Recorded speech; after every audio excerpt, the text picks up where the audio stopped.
Hello, sir. What do you? That's really sad.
Testing.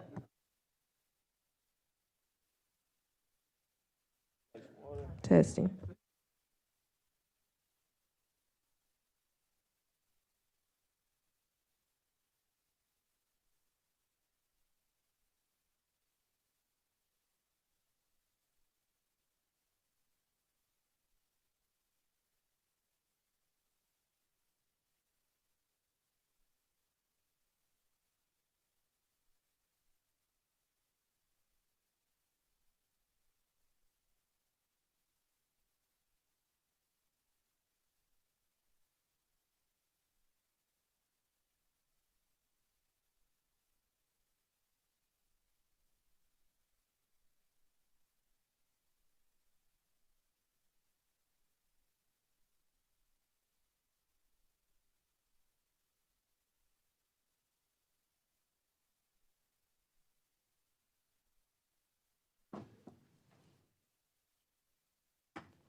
All right, Crime Prevention Board, thank y'all so much for coming and meeting today.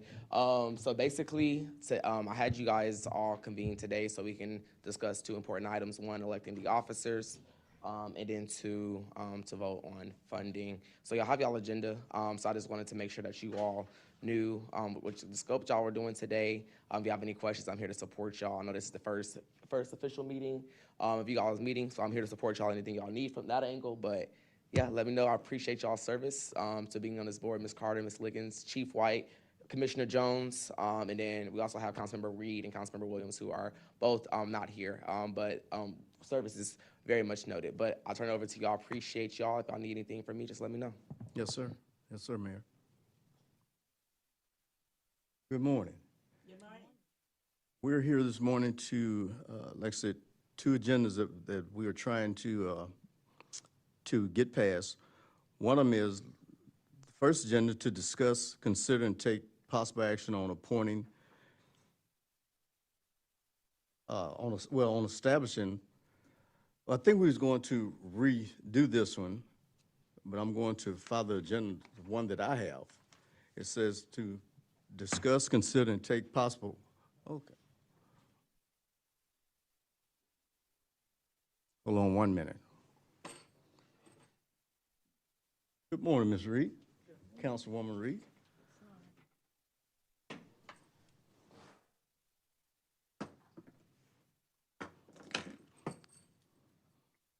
Yeah, we have this morning, Councilwoman Reed has appeared.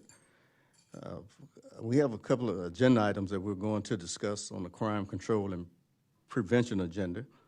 The first one that I have on my agenda is to discuss, consider, and take possible action on appointing a president, vice president, secretary, and treasurer of the Crime Control and Prevention District Board.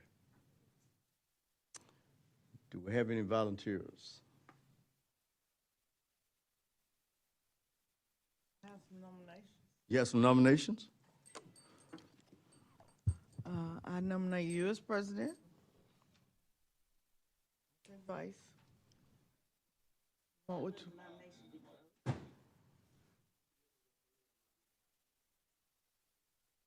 Commissioner Jones is here. Okay. Does he have any nominations? He said he wouldn't mind being the vice. I second that. Oh. It's my first time on the board. Excuse me then. Carter, do you have any nominations for any office? Okay, she moved that the nominations be closed. So we have president and vice president, right? So far on the table, there's president, vice president.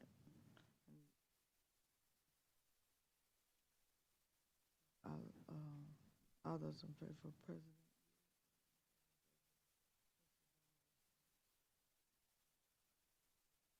So we have the president position filled, we have the vice president position filled. Now we're needing a secretary and treasurer. Oh,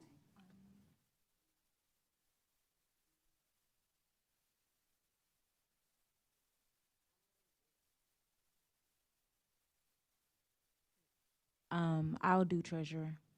I'm Unique Liggins. I'll volunteer for treasurer. Okay, I do have a volunteer for treasurer. State your name, I'm Unique Liggins. I volunteer for treasurer. spell the first name. I'll spell it out. IMUNIQUE. And that last name is LIGGENS.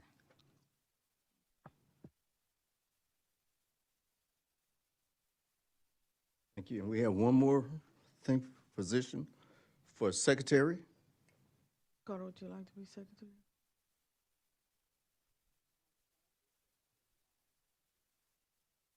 We have an acting secretary right now. We'll take it.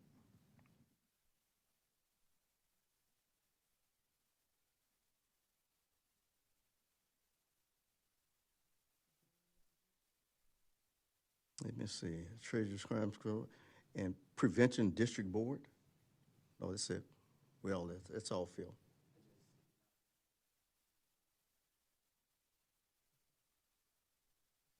Call for a vote. I call for a vote now for Treasurer? treasurer. How'd you say your name again, ma'am? I'm Unique Liggins. Liggins? Ms. I'm Unique Liggins, yeah. Liggins? Okay. And for acting secretary, Ms. Carter. Vice President, Mr. Jones. And for President, Wilton White. All those in favor? All those in favor? Aye. Aye. All against? Ayes have it.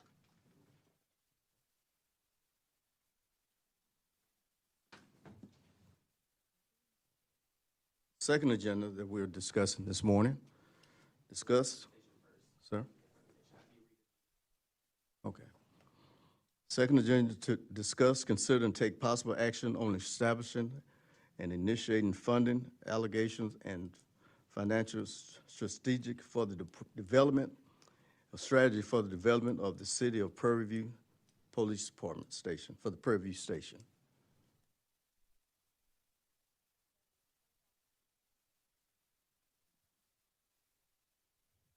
Is that good? Can you guys hear me? Does it need to be closer?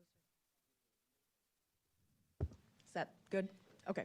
So thank you guys for allowing us to be here today. Our goal is to discuss some concepts that we have put together for the new police department. Looking at this picture here, it's perfect because there's a very nice open area where I can envision a police department going in the near future. You guys have space for that. So we're going to go through that today. My name is Brooke McFarlane, and I am the Business Development Manager in Houston. Next to me is Bob Weedy, and he is our National Design Build Director. So he spends a lot of time throughout multiple states, Texas being one of them. I keep him quite busy. We are with Performance Services. We are a design build organization. Let me see, let me go through here real quick. Yes, me. Brooke McFarlane. Thank you. You are welcome. Let's see, is this, there we go. All right, so let's see. So we are with Performance Services. We are a design build organization. We focus on infrastructure improvements for municipalities and school districts. So what you see here, we've done over $4 billion worth of projects in over 2,100 buildings. And as a design builder, so let me back up and say, what is design build, okay? So as a design builder, what we do is we actually have architects and engineers that are all on one team. And what that does for folks that are doing major renovations or new construction is it allows one team to be together side by side collaborating. And there's actually major benefits compared to a standardized way of the construction management approach for design build. So some of the benefits that you guys actually get from a design build organization is, first and foremost, You get one contract, one single point of accountability. So you will not have people that are pointing fingers.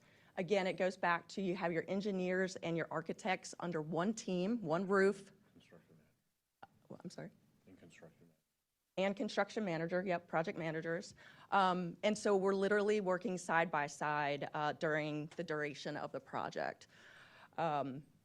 There's basically, if you consider it like one throat to choke, and sometimes with regular construction managers at risk type of procurement methods, there's just multiple teams, multiple people, and everybody's pointing fingers at one another. The second benefit that I believe you guys will get is faster delivery, meaning that because we are side by side working together as employees under one organization, we are able to complete projects faster. What that means is typically it's going to be less money. So as they say, time is money, right? So if you can get completed in time, you guys are actually going to be saving money. One of the other things that we do very differently is we have open book pricing. We have complete transparency through the process. As we are building, we get multiple bids, at least 3 per trade, and this will allow for better taxpayer dollars. Again, open transparency for folks if they want to see. We are completely transparent along the way. So once we come up with a price, after we figure out what type of scope that you guys are interested in, we come up with that price, we have a guaranteed no change order policy. So that will be your price throughout the entire project unless there is a scope change during that time. What? That they want. A scope change that you guys want. Yes, fair enough. Thank you for that. All right. So with that said, we were asked to come in and talk about different concepts. Just to give you kind of a brief history of where we have been thus far, I have been meeting with the city multiple times. I've met with Mr. Kilpatrick in the past, the chief, the lieutenant, the detective, and of course the mayor a few times as well for this process. So with that said, we were asked to kind of what can we get for $1.5 million as it relates to a police department. And so some of the needs that were discussed, let me get there real quick. All right. Some of the needs included a conference area. First and foremost, it was an evidence room, as well as an armory, some office space, and an IT room that's sectioned off by itself. So what we did, though, we went in kind of programmatically and spoke with everybody about what their needs or their wants were. So this is concept 1, okay? Let's see. 3,000 square feet. Yes, this is a 3,000 square foot. And budgeted at about $1.5 million. This is what you can get for about $1.5 million. Right. Okay. So after some continued conversations here, actually, let me go back one. Sorry. Let's see here. Okay. Let me explain a few things here that you also get. The lobby, number 1, as you see the main entrance, you would get a unisex bathroom for men and women in the lobby. The other thing is there is, let's see, when we go to the second floor plan, which is, this is 6,000 square feet for about $3 million. You will see that you're going to get a male and female locker room, as well as multiple office space, which you don't really have that in the 3,000 square foot facility. Please. Oh, okay, sure. And also in the lobby area, then you will get also a male and female ADA compliant restroom. Oh, I'm sorry. So I was just going to ask about that. So on this plan right here, Yes. there will also be in the lobby a male and a female restroom, along with everything that's printed. Okay. Correct. Any other questions so far? No, we're good? Okay.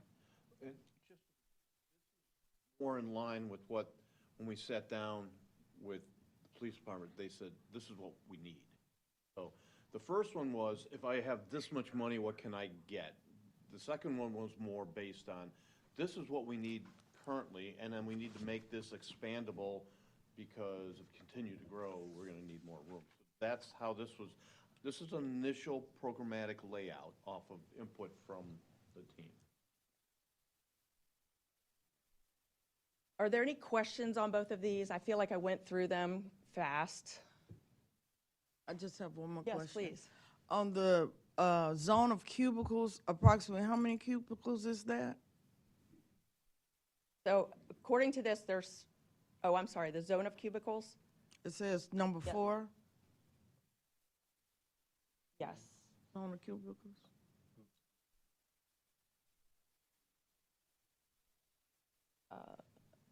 Want to say something?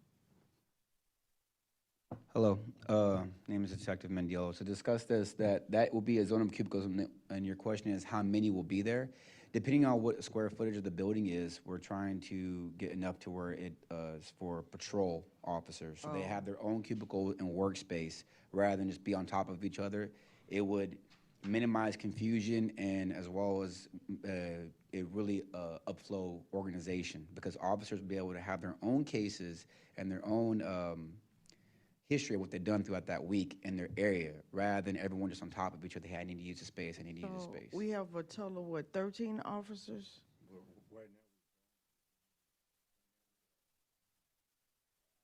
Able to get 3.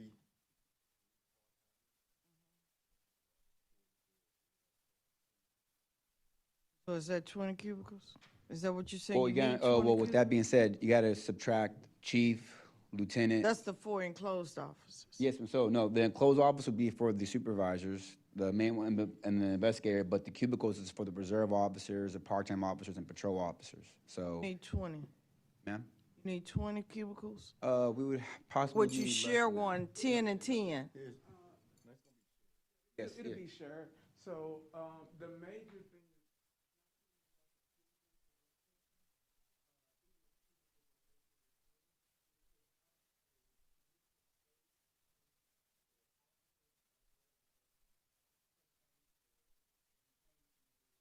No. One is for like to be on a secure bench against the wall, so that if someone's entering into the room, they're not grabbing people's guns. They're not. But that's like a separate room where the It detainees could be will in. be. It can be in this room because they still need to be visible to the officers.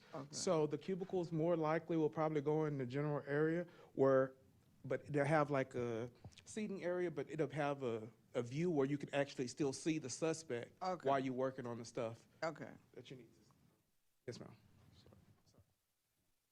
And the another thing I want to point out, it's very important, and whenever they're done with presentation, I can answer questions with Chief, myself, and Lieutenant as far as what we've had to talk to with TCOL. TCOL is who licenses all of the law enforcement officers in Texas, Texas Commission of Law Enforcement. That's what they stand for. And as years go by, standards are raising. Standards of what we need to have to be in compliance to continue the police department or continue like the licenses. So we've always kept them, but it's getting to like for evidence. This would, number one, is a big deal. What I said would be evidence in the IT room. So our IT room would have its own area and section to where, an AC control to where it didn't overheat, because that's all of our database, our evidence. It's room temperature. Yes, ma'am. So the one we have, as you see, the one we have here is different, but that one would actually be, as I talked to them, actually built for the IT section to keep it from overheating, to keep integrity, to keep everything in compliance. Security-wise, it'd be compliant to NCIC and TCIC, which is another database we have to go through. Okay, last thing. Yes, ma'am. Can you name the 4 enclosed officers? I know the chief, the secretary. Who will occupy those 4 officers? You mean as far as the officers right here? This is kind Number of like 5. Yeah, Number well, this 5. is kind of more of like a rough draft. It would depend. So obviously, the lieutenant would have his own office. The investigator would have his own office. And the chief. And well, the chief is gonna have his own, but the other ones would be possibly for someone over patrol, and if I may get Lieutenant to try and speak on this part, he can, and this is rough that. They don't necessarily have to be for officers, but it could be for something else we could use it for. Okay, Like for but when you clothing- said 4 officers, all I wanted to know, which 4 did you have in mind? Code enforcement.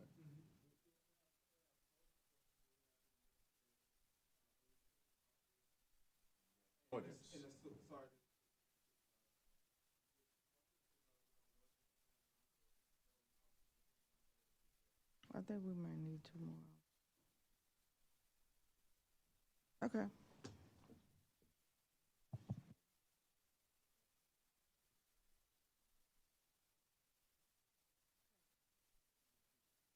But keep in mind, this was our first initial programmatic schematic layout based on the input. So there will be iterations that will come as more detail is involved, and then you'll see three-dimensional layouts and a lot more information as we start working towards those. And then you design to the budget. So whatever that number is what you can build for. And there's a lot of components that still haven't been identified. So this was our first cut. They said, what's this, here's what we need now, what's that look like from a budgetary standpoint, what's it look like schematically, and that's what we've laid out. And also, me and Brooke are also continue.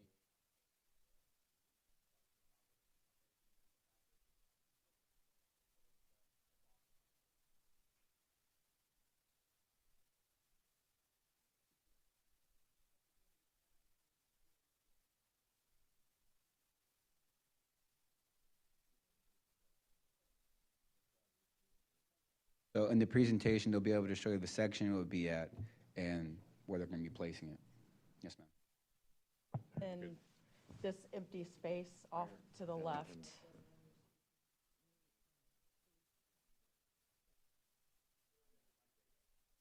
I don't think so, no.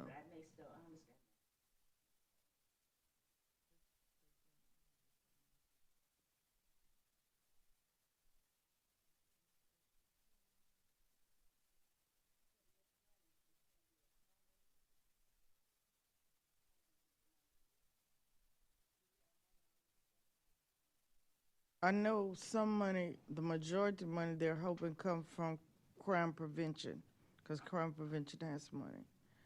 Some will come from the police department, and I don't know if we'll have to borrow or what else for the rest of the money. Yeah, I can answer that question. So the biggest part you all are here today is to take action on approving funds that are currently already sitting in the Crime Control and Prevention District to allocate funds to approve those funds for a police station.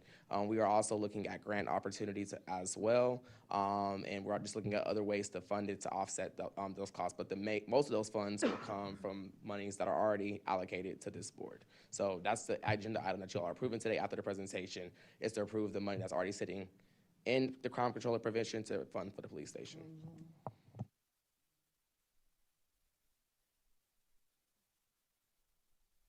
Any other questions? Can we go back to the slide where you showed the benefits of using you guys? Sure. Okay, on the orange slide, no change orders. Well, first, on the first slide, single point of accountability. So that means whatever question we have, we come to you guys.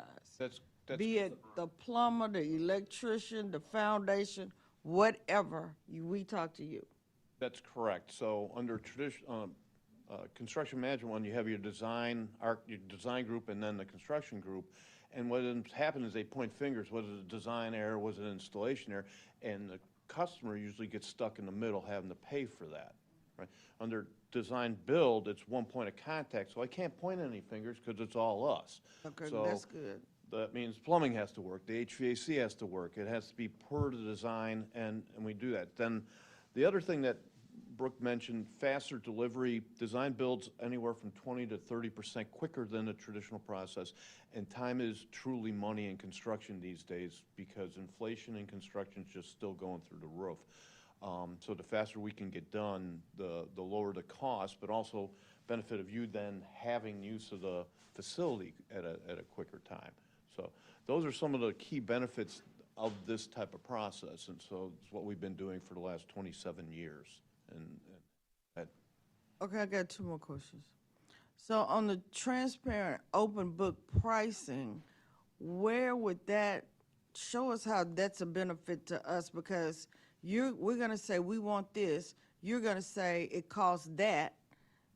So where does the open book come into that? well, we'll design this, we'll be designing to budget, then we're gonna go out and get competitive numbers. You're gonna see all those numbers that there are different contractors. Oh, There may we'll be- see that you chose the best price. Yeah, we're gonna bid them all out, and then, but the customer has final say in which contractor we want to choose. You may have somebody local or that's done good work for you, and he might be $1 high. Well, under traditional method, you can't select him. Under this, you get to pick the best ones. But once all those numbers are out there and we've said, okay, this is a $2.8 million project, then that's it. And you've seen all those numbers. Now we have to produce what we've committed to providing you for that. So the open book allows you to see all the numbers and make the selections. And a lot of times it'll be on the equipment or the finishes, or because you may have different levels of finishes. You're like, oh, I want this one. So Right. we'll be able to review those with you. And Go ahead, Kendrick.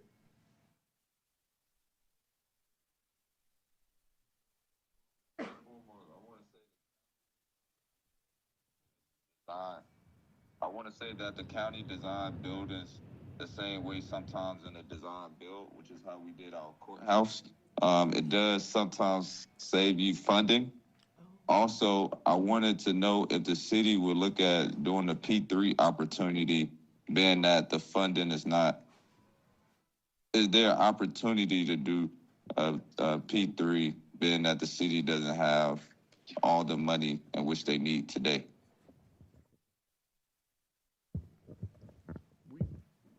We have been involved with P3, right, public partnerships, but we don't drive we're not a P3 provider, we're not a developer, we're a design builder. So we build what the team comes up with. But we're doing a P3 project right now in Florida on a school. Have been involved.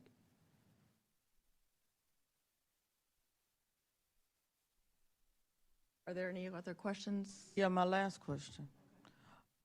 So the no change orders mean once this has been solidified, we cannot go back and make changes? No, it means that we're not gonna come to you and say, there was a designer or whatever, and now I need a $50,000 change order to give you what we originally designed. Oh, that's If you wanna come in and nice. say, I want more lights in the parking lot, and it's $10,000, that's a scope change that you're saying, do this. I want another room added on. So or you're something. saying what you promised you would deliver? That's right, for that price. You might say, well, that's common sense, but it isn't common in construction. That's, change orders are just very- notorious. They're 10 to 15% Make of us the go cost of find the some more job. money. Yeah, it's gonna cost you a lot more money, so. And how do we do that? Well, if I'm responsible for the design and I have my construction guys reviewing constructability beforehand, there shouldn't be any misses. Okay. But if you have two separate teams, that's how you get that miscommunication, that results in those change orders. Okay, thank you.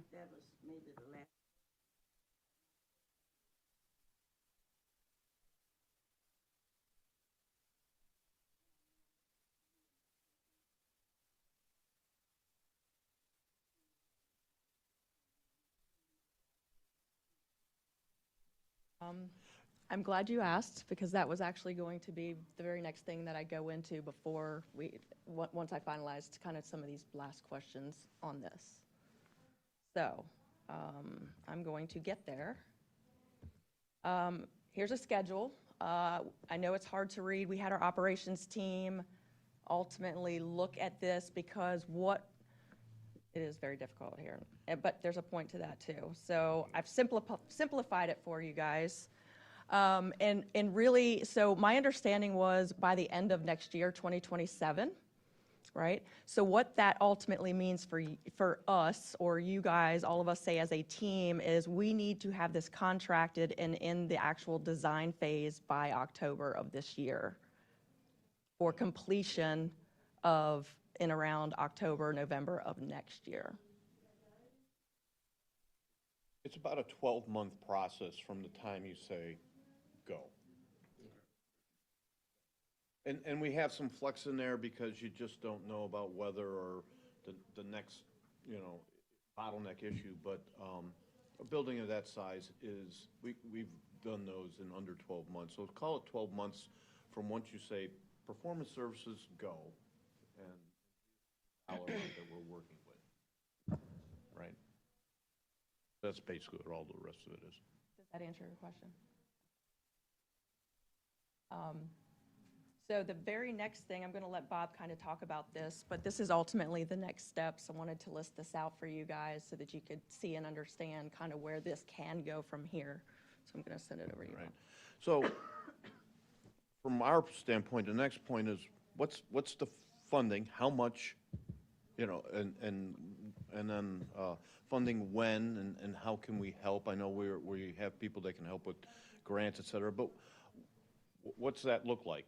What's the dollar amount? Because that drives how big and what's going to be built, obviously. So once that's determined, then we will take that and we will continue to work on your priority designs, your program, as it's called, to determine, how big is the chief's office? How many stations do we need? How big is the evidence room? All those, if we putting showers in there, how many showers do we want to have? Just things along those lines. So that's the priority, that's the design. And while we're designing, we're always then checking the budget. Okay, are we still in? And then the next part would be we would go out and bid and get firm numbers on that. And then it would be timing for completion and then team selection, the contractors and equipment. And off of that, then we set the timing and we move forward. So the next step from our point of view is funding, right? How much, by when, those type of things. And then we can really work to nail down exactly what this building is going to be for you. So that's the next steps. Is there questions on that? So this is the end of the PowerPoint. So happy to open it up to questions. Well, from my understanding, Mr. JJ was stating that we need to just have this meeting, and he would take everything to the bank, and from that point, everything would start. But we did have to have one meeting. Yeah, so basically, thank you, Performance Services. Basically, kind of what I said earlier, now that we got through the presentation, if there's any lingering questions, but feel free to ask them. But this is an ongoing project. And so this is kind of the first step to that. I know talking with JJ, one is authorizing the use of these funds, and then there will be a separate meeting once we talk about like the actual financing and things of that nature that you guys will have to come back on. But this is just authorizing the initial use of the funds that's currently set. I'm going to continue working with Performance to try to find some grants to see what type of building we can actually qualify for, depending on what we have, what outside funding that we can get as well. And then we can go from there. But this meeting, ask questions with Performative, Police Department while they're here, and then it's authorizing the initial funding. If you have any questions for me, I'm happy to take those as well.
That's why I'm here. expectation was to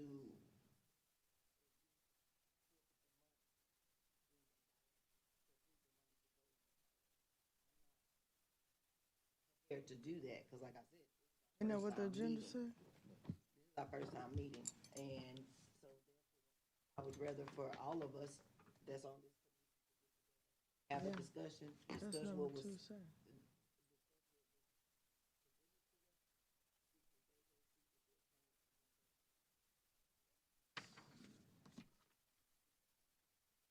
I agree.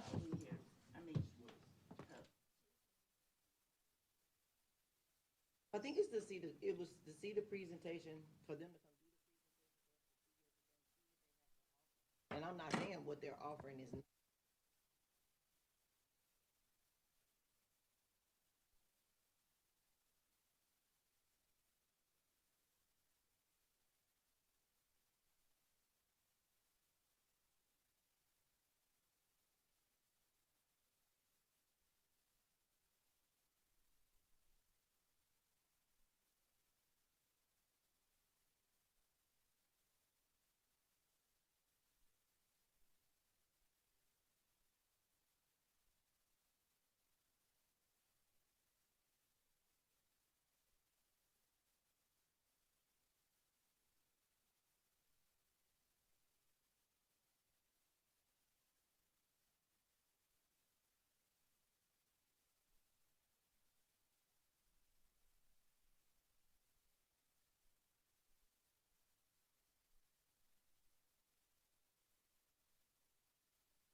From them?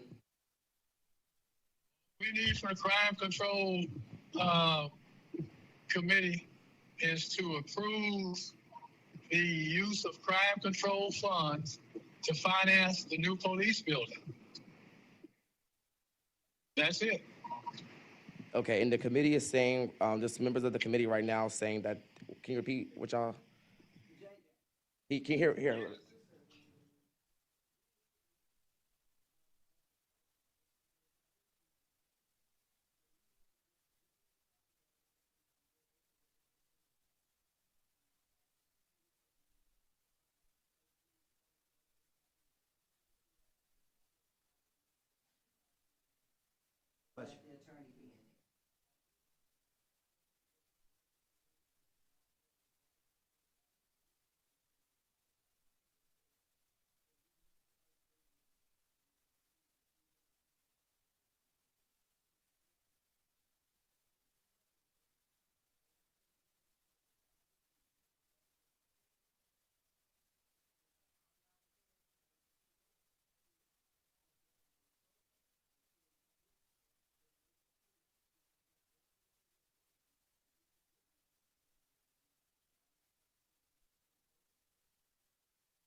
Hold on, JJ. Hold on, JJ.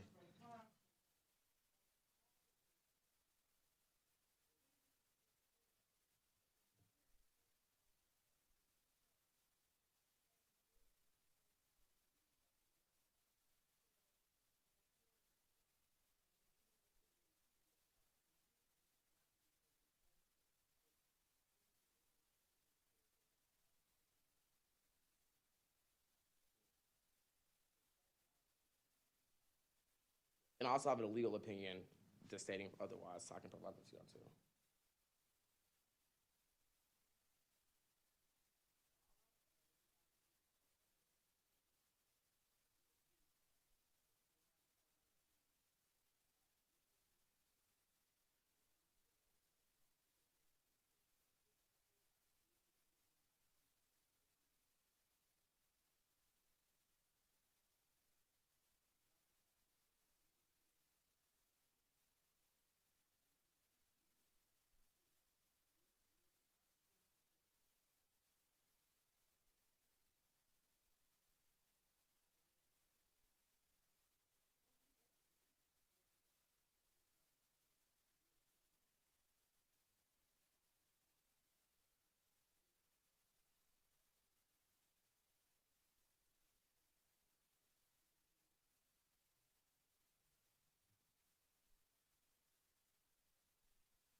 I have any more questions for JJ?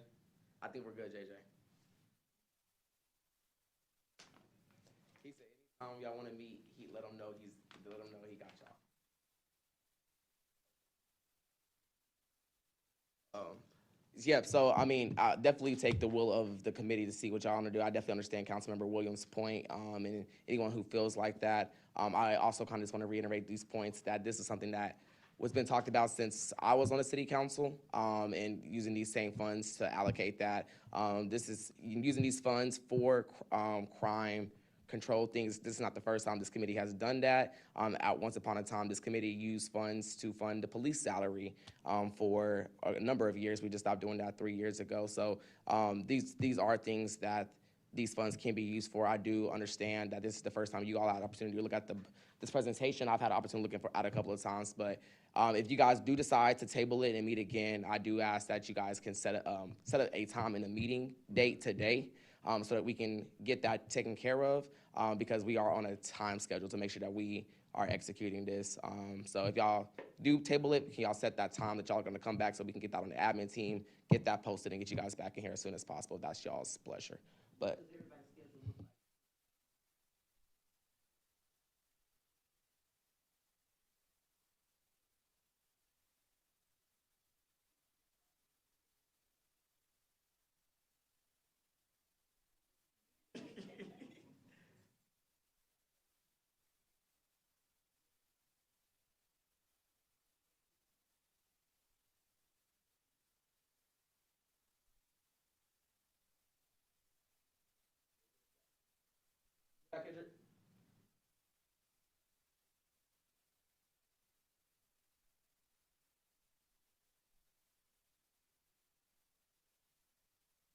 Is there like a percentage that y'all want to utilize from the money that is inside of the account for crime and prevention? Yep. So basically, that's when JJ comes on Tuesday. I'm gonna give him today, and we'll basically have a whole presentation. But basically, what's in there, what's our recommendation for us to use. We'll have all that information for y'all Tuesday, so we can have a detailed conversation of what's needed, what needs to be allocated. Me and JJ will get together and come up with that today.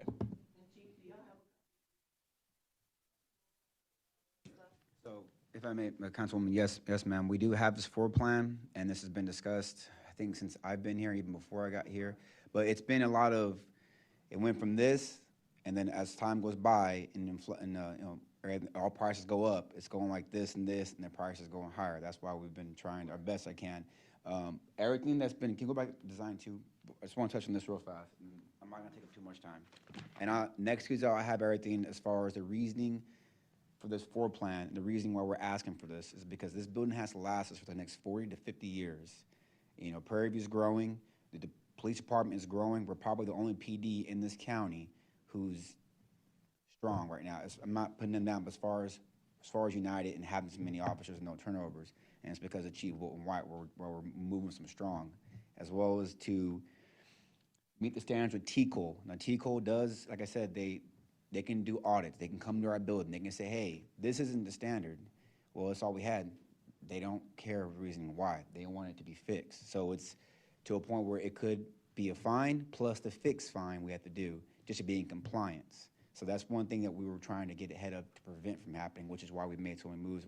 We tried try to make as much as we could work, but we're growing so much, and we're just at this point on top of each other. Y'all saw how our building was when it flooded, and we have to work in that. There's nowhere else for us to work, and that was a biohazard, but we made it work still because that's how Prairie View does, and we have a great leader who leads us. So I'll make sure if y'all have any questions, I'll have the reason why we need this. The evidence room is a big deal. The IT room, sir. Yeah, so the evidence room is a big deal, and yes, ma'am. But now it's to, as far as what standards are, what we need now. The standard, if I may, call a processing room. We bring cameras.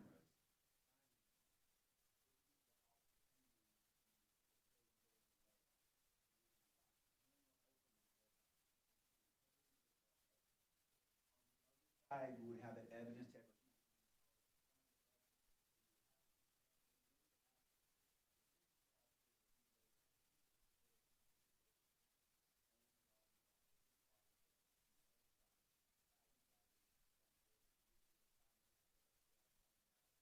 wherever it needs to go, we back. That way we keep the integrity.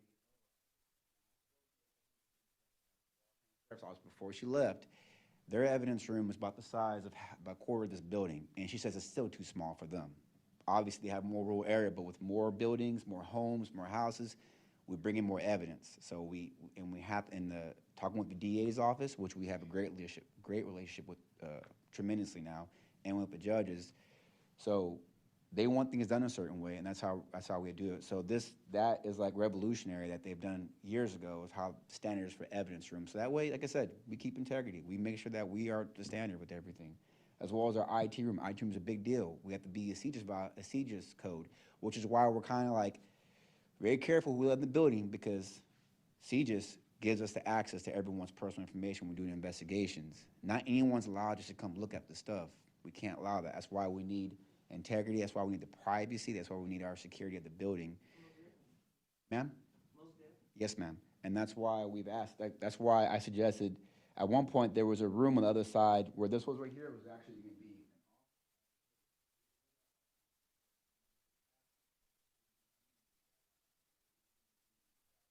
Walking into an area.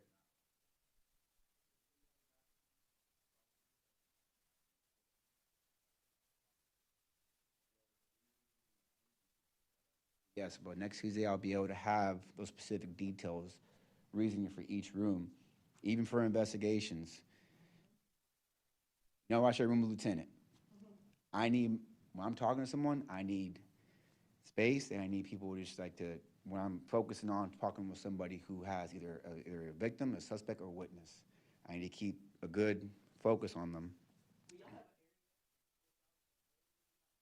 So with that one, we were thinking about it, but because of the insurance alone would be extreme, because you have to be in compliance with the federal, as far as like licensing. Now, some of us used to be deputy jailers. I mean, we held both licenses, but that requires us to go to more classes, pay for, and which is fine. But for now, we're trying to get the basics. Believe it or not, this is just basic for us. And the way the Prairie View PD officers have been, how we've been working, how he's led his team, they deserve this because they have worked tremendously hard with little to nothing, and we've worked hard to get either donations or making deals. I've had to work some good deals with different companies. Yes, ma'am. Ma'am, yes, ma'am. No. Yeah, yes, ma'am. As the lieutenant will talk about, yes, ma'am. That would be an area where we could hold them at. We would have what we call like a bench, where we could like obviously cuff them to, where we can keep eyes on them, and then until we try. That way, when we're here, because sometimes there's issues with the computers at the jail, so we would process the paperwork here. We'd have cameras in the area just to keep integrity, and then once we transport them, all paperwork's done, here it is, we can get out of there, rather than being over there and leaving our officers not in our city. Yeah, so when it came to the freeze, we were activated, and we actually we made that the designated sleeping room. Now, I had called, and then with Chief's good relationships, we called the local fire department, let us use their bathrooms. We have a shower here, but at the time, we were under construction, so there was a lot of stuff everywhere on top of us all trying to stay here and make this a livable area. This would actually, if we had to, we'd have locker rooms, potentially would have showers. The officers can keep their gear here because the officers' lockers are about this small. And that's all that's all space we have, that's all we can give them. But they would allow them, because it's always been about, hey, make sure you bring a second uniform, just in case. We've been there where I've had to dive in water, I've had blood come on my uniform, or mud, or whatever it is, and you still have a 8-hour shift. So it's pretty hard, and we have to work like that sometimes. So with that being said, the officers would have room to put extra uniform, clothing, hygiene products, and if we had to stay in the freeze, we'd have a tremendous amount of room to sleep in if we had to. As well as, yes, and like I said, that answers that question there. Does anybody else have any questions about certain sections? Yes, ma'am.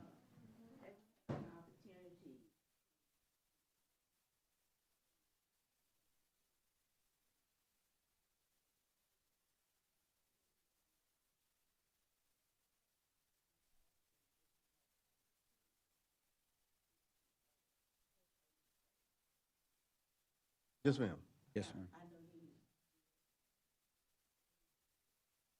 And did they have some type of outside housing where they stayed? Yes.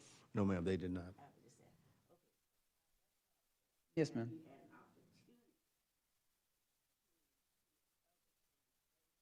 Yes, ma'am. So with me being part of the investigations, I have the capability of going to different departments and seeing how the departments are. Some departments have huge buildings, some departments have small buildings.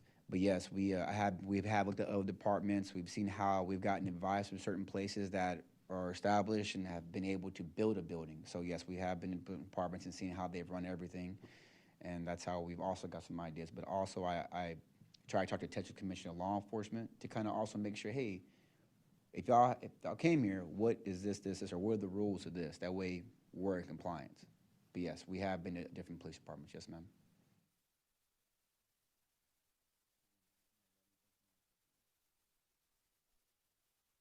But next Tuesday, I'll make sure to have more details and everything for certain sections.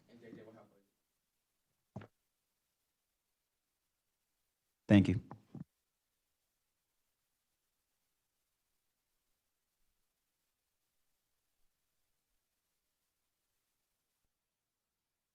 I move that this meeting be adjourned.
Hello, hello, hello.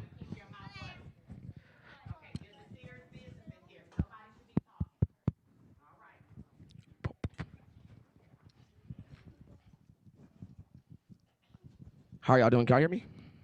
Y'all can hear me? Y'all hear me? Great. How y'all doing? Who remembers my name? That's it. Oh, you got a good memory. Hey, you got even got a better memory. I like it. I like it. I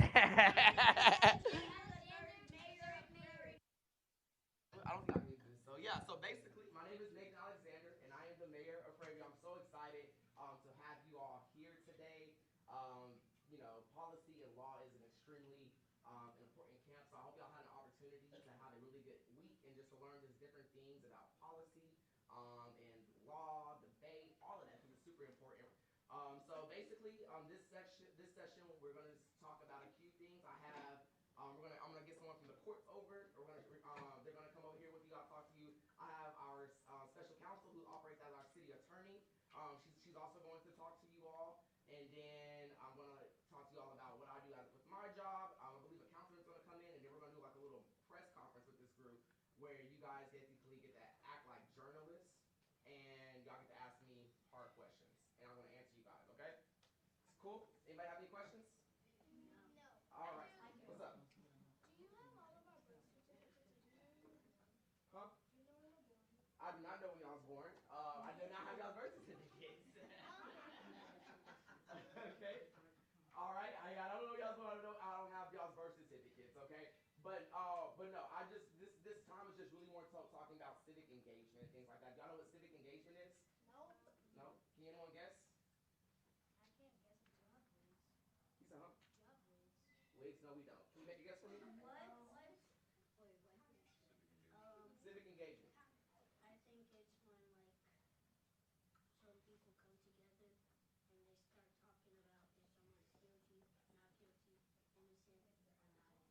Okay, that's similar. That's what happens in court. All right. So basically, civic. Go ahead. One more. We're gonna try this if you get it, and then I'm gonna say so.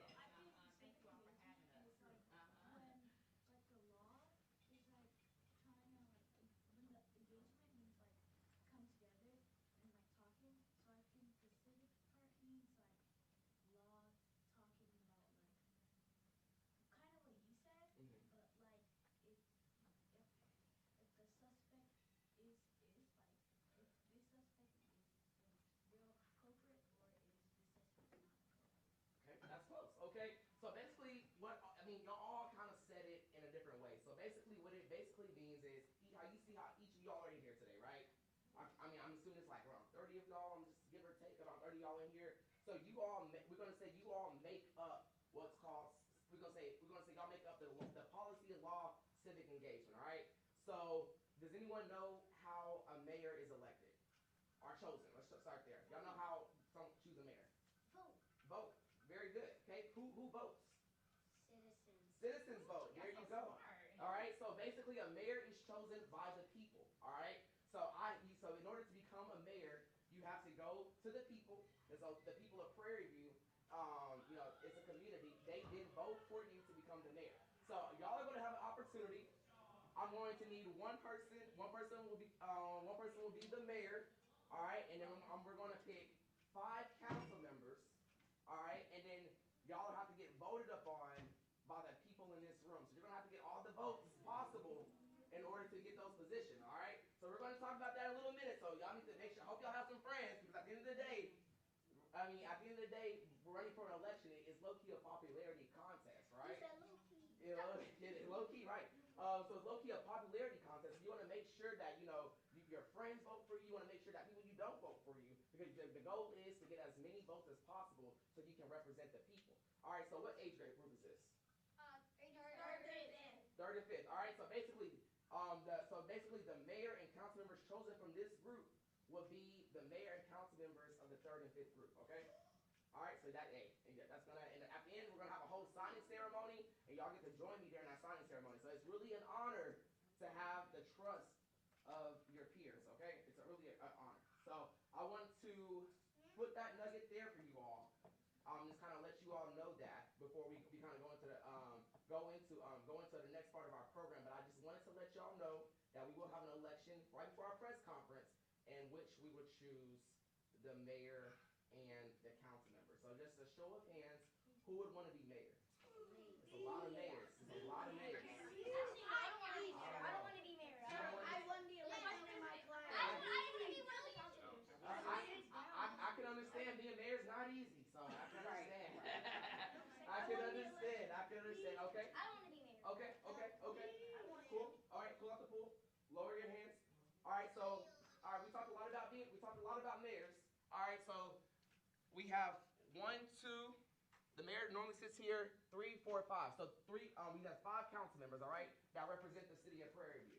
All right, so the mayor cannot operate without these 5 council members, all right? So think of the council members as the mayor's boss, all right? So not one council member is the mayor's boss, but all 5 of the council members are the mayor's boss. Ultimately, the mayor's boss is the people, but the people who keep the mayor in check is the council members, all right?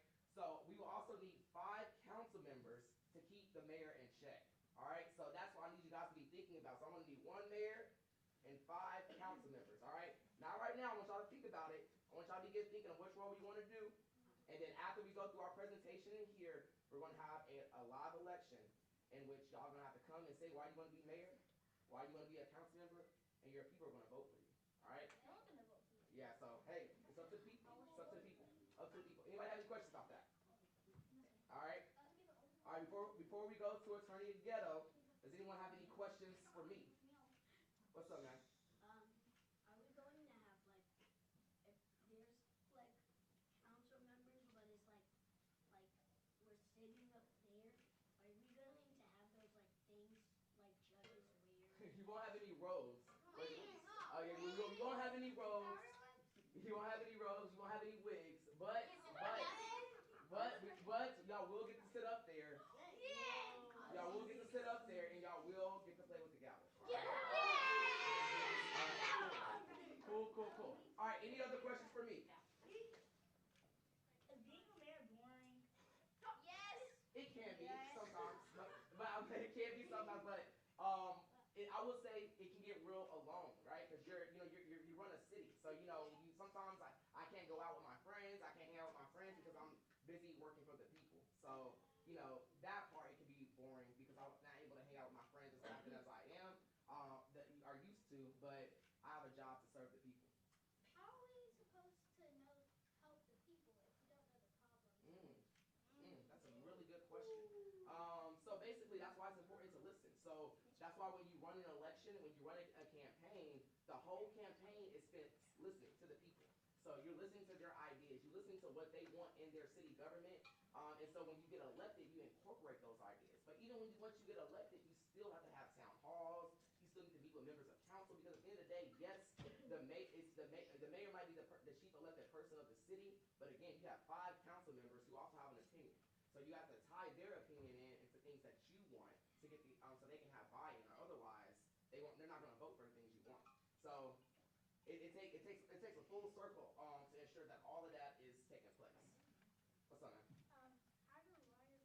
How do people vote? So how do people vote?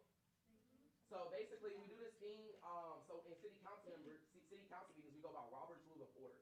All right, you know what that is? So basically, that governs how we handle business in the building. So basically, the rules. There's rules everywhere we go, right? Everywhere you go, there's rules, policies, procedures. I'm pretty sure for the camp, we have rules of what you can and cannot do, right? Yes. Similar to when we are in here, we have rules of what we can and cannot do, right? So if another member is talking, we can't just interrupt that member, right? Every member has to have an opportunity to speak. Even when it comes to voting, I as the mayor in charge of, administering the vote. So I will say, it's now time to vote. Is there any unreadiness? Basically, unreadiness means, is there any council member that wishes to speak before we go into the voting period? And then after that, we then begin voting. Every member has the opportunity to vote, and then every member has the opportunity to vote against. So you only can get 1 vote though. So you can either choose to vote for it, vote for it, or vote against it. So some of y'all might be wondering, what are some things that you can vote for or you can vote against? So say for instance, if we wanted to get a new skate park, right? Skate park to the city of Prairie View. If we wanted to get a skate park to the city of Prairie View, that type of development will have to come to the city council before it can be developed, right? So in order for that to happen, something like y'all gonna have to experience in a minute when we elect our mayor and city council member. We're gonna give y'all an issue, that y'all have one mayor and 5 council members, and y'all have to get at least 3 votes in order to pass that issue. If y'all don't get 3 votes to pass that issue, guess what? Just like in real life, if I don't get 3 votes, the motion fails. So that means your initiative, your plan doesn't get implemented, right? So that's what it takes all of us working together to make sure we execute that. I have a question. So, like, the president has a certain period of time to be the president. Does the mayor have a certain period of time to be the mayor? Yeah, so basically similar to the president has a 4-year term. I have a 2-year term, and then I have to get reelected if I want another 2 years. So I served for 2 years, then I have to go back to the people and say, did I do a good job? If so, put me back. You know, I want to keep my job. And if I didn't do a good job, the people just like, hey, you're fired.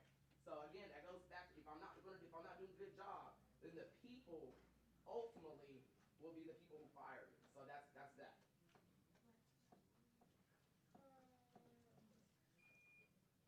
Are you on your first or your second? So I just started literally a month ago. I'm in my first year. I'm literally in my first 60 days. Yeah. So I'm real fresh at the job. So Why are there police officers? you said, huh? Why are there police? Because this is a full municipal day. Y'all gonna hear from the police. Y'all gonna hear from the courts. Y'all gonna hear from me. Y'all gonna hear from the fire department. Y'all gonna hear from our public utility guys. You know, y'all not just hearing from me. Y'all gonna get the full municipal experience today. Who have I not heard from? Because I'm seeing familiar faces. I think I haven't heard from you. So when you're a mayor after 2 years and you don't want to do it anymore, would you tell them you don't want to have people vote for you?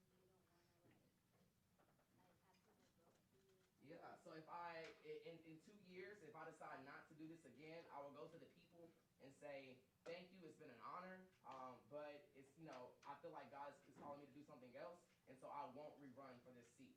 So I can choose not to rerun if I decide not to. Very good questions for Yes, sir. Who was the old mayor?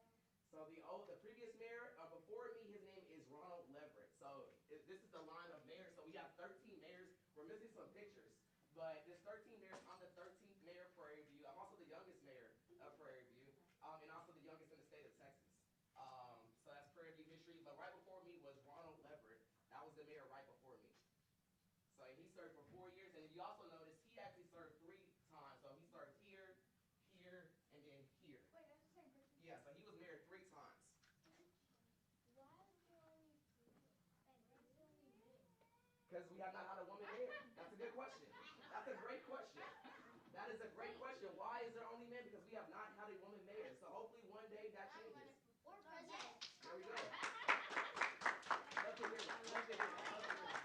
Wait, I'm not really sure, like, can they go on the wall? Like, whoever's mayor, can they go on the wall? You know, we can talk about that. We might have to set something up like that. What's up, man? My neighbor is a former judge. Oh, really? Oh, yeah. And his cat got stuck in a tree, and so he decided to make, like, because he has, like, a fake, like, whole court thing in his house, like a court design, and he decided for me to, like, bring my neighborhood friends and say, I think the cat should be stuck in the tree, or I think the cat should stay out of the tree. And most people said, I want the cat to be in the tree. In the tree. I'm weak. I'm weak. And there were thorns in them. Go ahead. No, cruel. You said who's the council member's boss? So the council member's boss is the people. So we all have the same boss. It's the people. The council members have to get elected just like I do. It's just they represent in most areas, but in Prairie View we represent the same people. So it takes 5 council members and 1 mayor. And in order to get anything done, I have to have at least 3 council members support. If I don't have 3 council members support, I can't do anything. Is there any, is there a person that's more powerful than the citizens here? No, the citizens are the most powerful person. Okay. So the citizens is the most powerful person. And that's just that. So I'm going to transition to, I'm not for sure which one is next. The attorneys are the municipal court. So we can, what's it called? But we got more things planned for you all. But yeah, I want to get the next people up here talking so y'all can get the full experience. keep your questions, tuck them in. I'm gonna turn it over to y'all. I'm not sure what y'all have.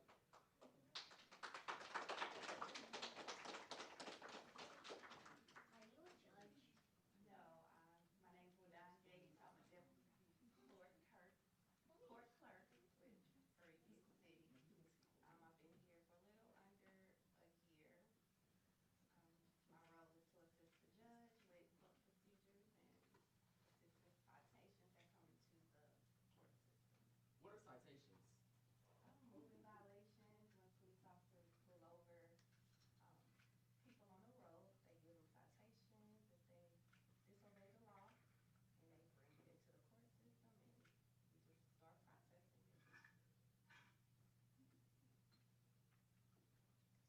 How y'all doing? My name is, Warren Officer Holmes. So my job, it goes as follows. So what we do is when individuals drive and make poor decisions on the road, as officers, we pull them over. And once we pull them over, then we'll have a conversation with them about what they did. Yes, ma'am. Yes, sir.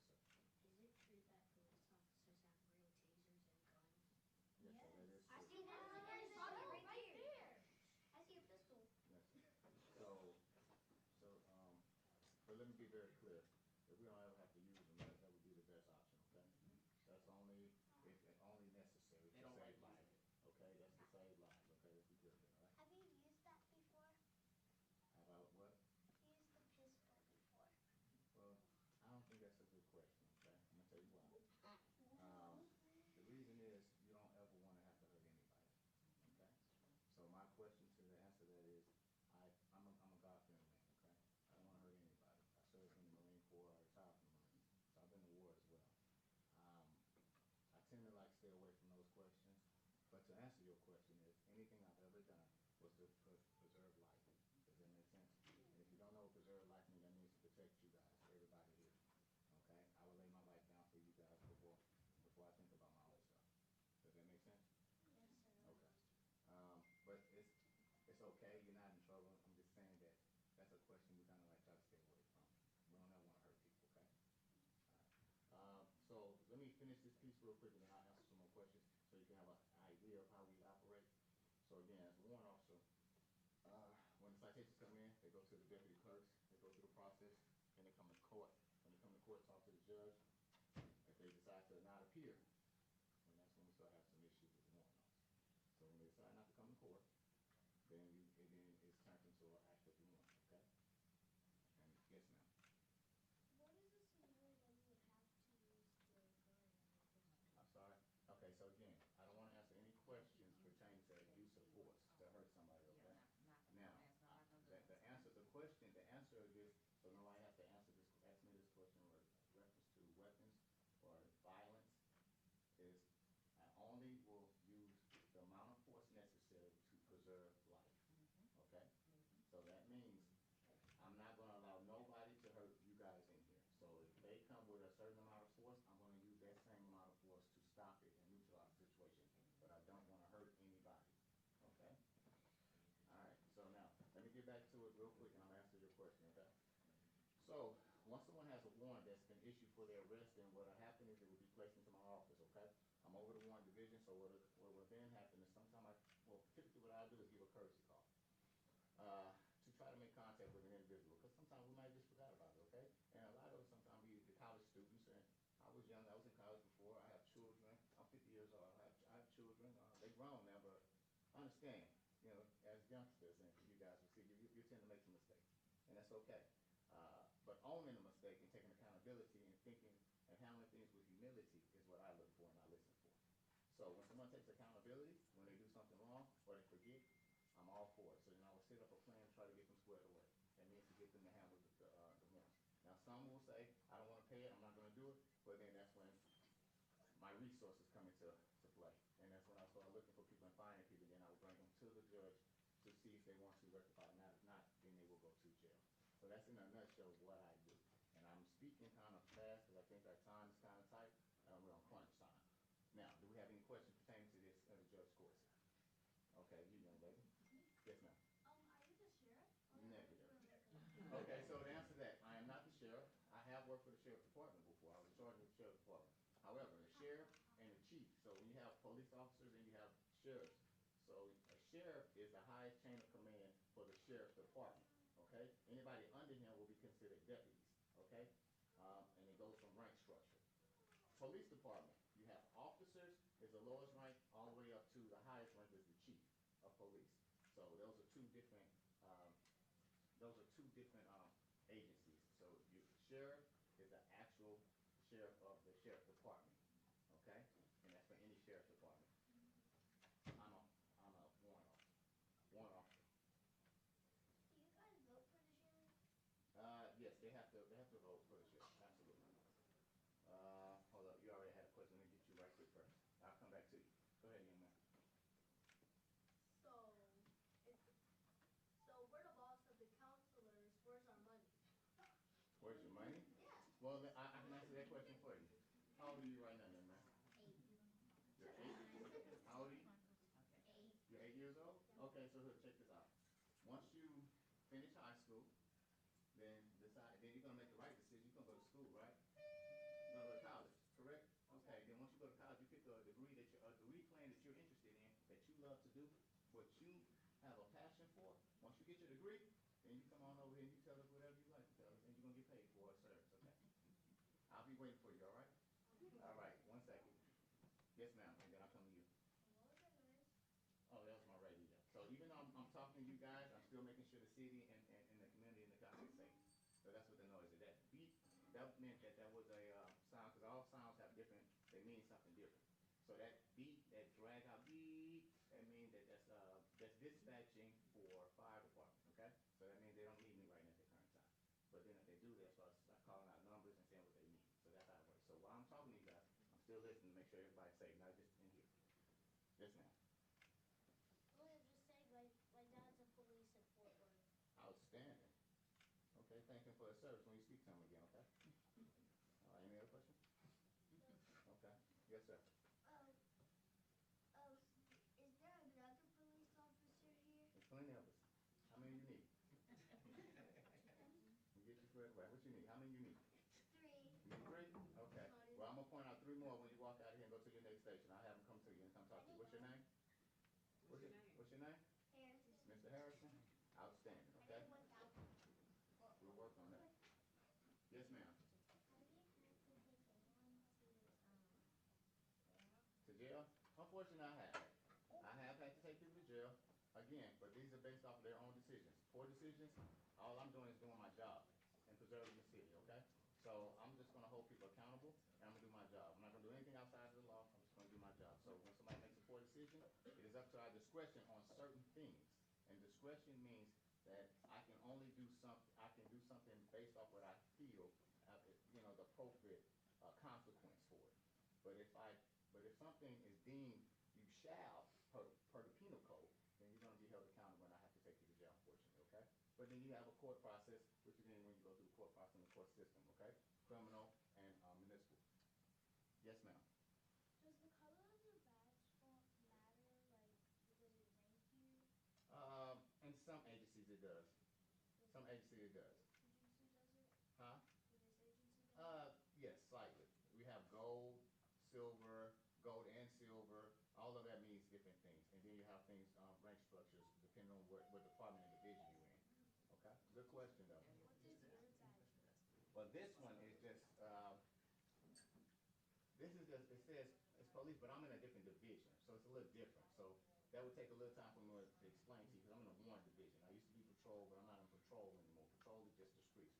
I'm warrant division, so I have a lot of other things that I'm over. I'm over the court system. I'm over the streets in a certain degree, but I also deal with things that are pertaining to, like I say, warrants, fuses, different things of that nature. So my role is a lot different and broader. Does that make sense? Okay. Good question, though. Yes, ma'am. And I got you, sir. Have you done court? I do court every Wednesday, every other Wednesday, and every other Thursday as well if we have trials. So I'll be the one standing right about here, protecting the judge and everybody in the course. Time is up. Hey, for y'all know y'all asking about the city council, that's a city councilwoman, right there. She's a city councilwoman. She's position number 1. Do y'all use this exact place to do the court? Okay. We do, we share the space, yeah. Do you do a lot of detective work? Absolutely. Yes, sir. What kind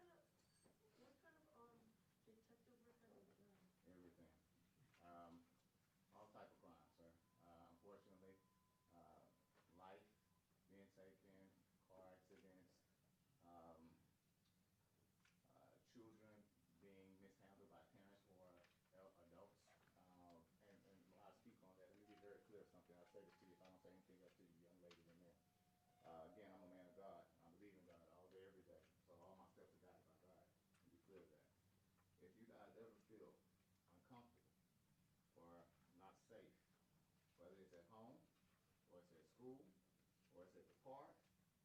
I don't care who the person is to you, or if you think they're your friends, or if they threaten you and say you're gonna get in trouble.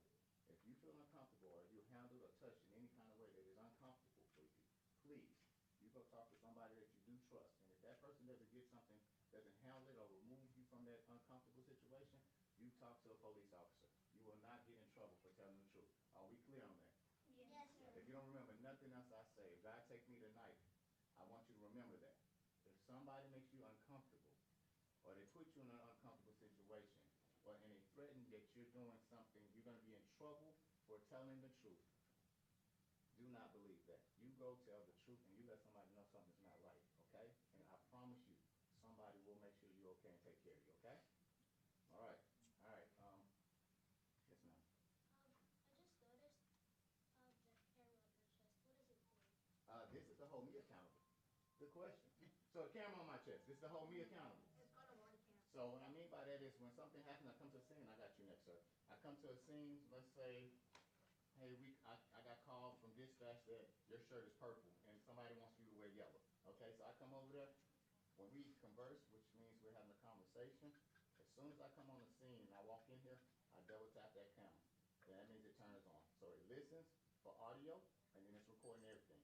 So it's holding me accountable. So if we get back and I said something or treated you unfairly, ungodly or whatever you may feel, or somebody around, I have accountability because this goes into a system. When we dock it, it goes into our system, okay? And it stays in the computer system. So if we have to go to court or anything like that, I can't say that I did something that I didn't do, or I did something I did do, because the camera's gonna tell the truth. There are always three sides to a story. My side, your side, and then the camera, okay? But good question. Camera holds me accountable, and if I do something wrong, camera will be held, I'll be held accountable, and I will be punished for whatever I did wrong. Okay, good question. Sir, you had your hand up. Yes, sir. What's the difference in responsibility between the police department and the sheriff's office? Not really too big of a difference, per se. And because I work both, so I can definitely say that. We all patrol. We all have a patrol division. On top of patrol division, then they have a warrant division. You have courts, you have bailiffs, things of that nature. The only thing with the sheriff's department is they are patrolling the whole county. And the city is only patrolling the city limits of whatever city they are their agency for. Now, if something happens, let's be very clear, just because it says Prairie View on my patches, that doesn't mean I can't arrest somebody in Pearland. You see what I'm saying? But I cannot run traffic outside of Prairie View. Does that make sense? But that's pretty much the gist of it. And like state troopers, they cover the state of Texas. So that means they can issue citations throughout the state of Texas. So that's how that works. It's just a jurisdiction? It's a jurisdiction thing. That's pretty much it. And also, with a lot of sheriff departments and constables, you're doing more issues, like, you deal with civil matters as well, like warrants and stuff like that. I'm sorry. Issuing, when you're issued for subpoenas and things like that, or someone's being evicted from their home, stuff like that. So they just have a couple more things that they do that we don't deal with. But more importantly, it's just a jurisdiction. Let's wrap up questions so that these guys can get their certificate, so we can do our first round of rotations. Our friends are outside and it's really hot. Okay? So, Mr. Mayor, please. Y'all had a lot of good questions. Thank you. We want to present you guys with a certificate. Just thank you guys so much for your participation. Hopefully you have been inspired. Maybe one day you will want to be a mayor, a police officer, a city secretary, city manager, right? This is important work. This is important work that we do every day. So Mr. Mayor is going to present you guys with a certificate that you can keep and you can take home to have forever. Yeah. So I'm gonna call y'all's name and you're gonna take a picture, and then after I take the picture, we're going to, you guys can just line up. I'm not sure how y'all doing that. And then, yeah, so, Joy Woodard. Joy Woodard? All right, Joy. Yes, girl.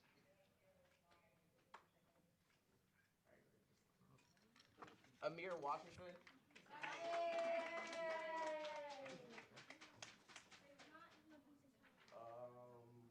Maria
Kevin Rout. Hey, Kevin!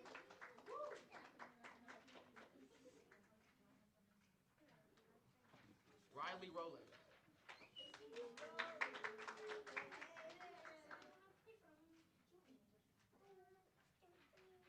Zola Lopez. Ellie Johnson's on deck.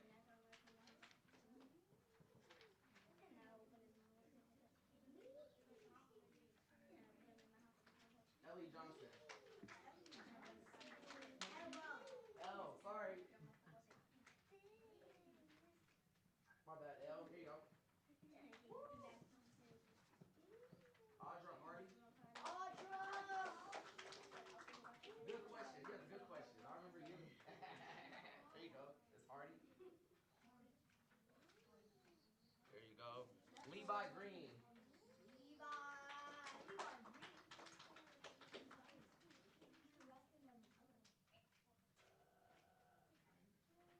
Rora Fuller.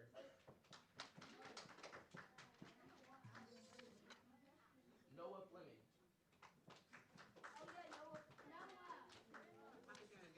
Oh. Isabella Felice.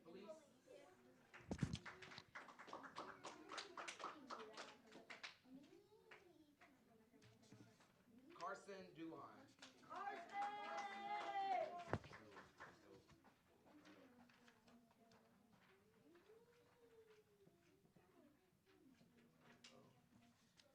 Princeton Davis.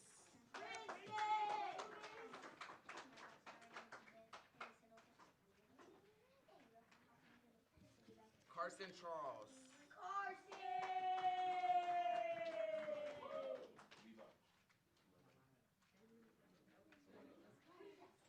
Reese Carter.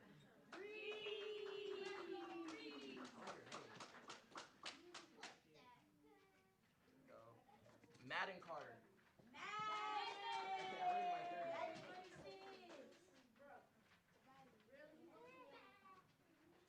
Harley Caesar.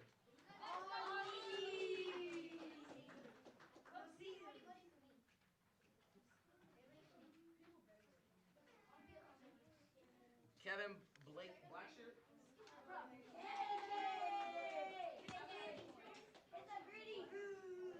They forgot the R by last day. Okay, we get it fixed for you, okay?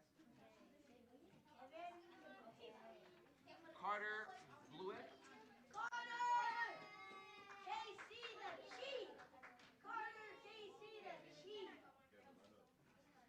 And then Annie.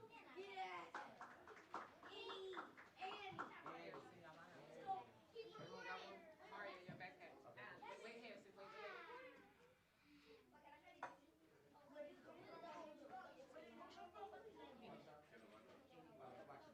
Okay, Mayor, can we have them all? Yeah,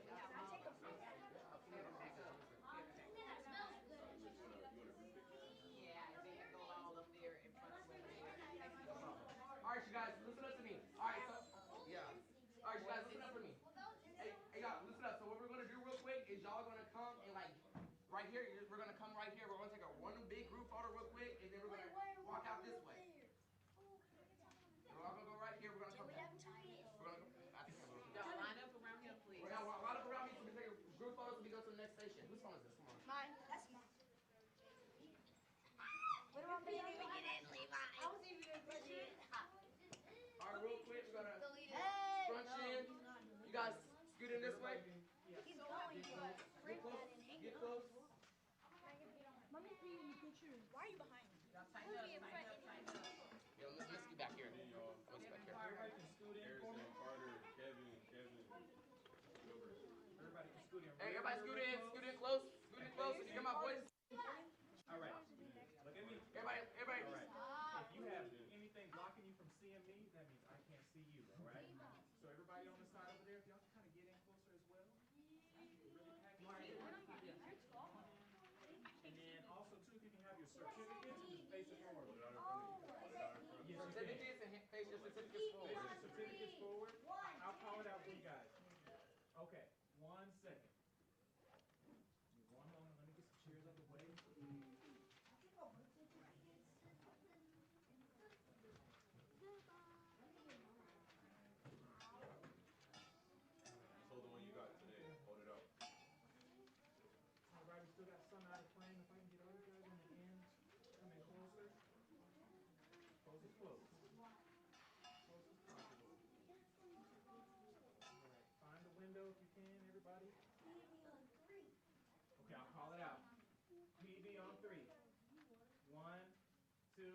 3. Love it. All right, line up. Guys, line up back out there to Miss Sydney. So we go to the next station.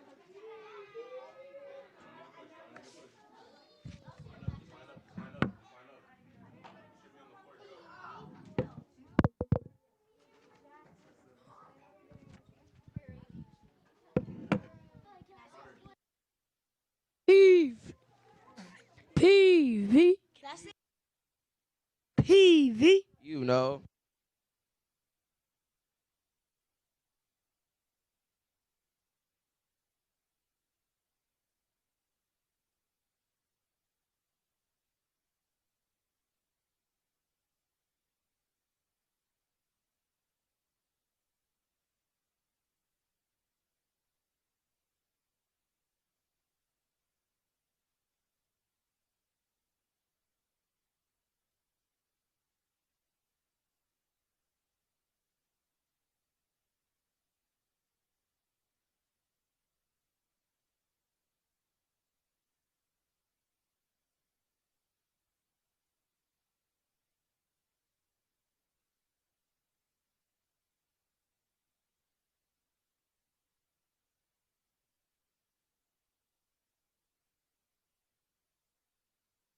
meeting for y'all.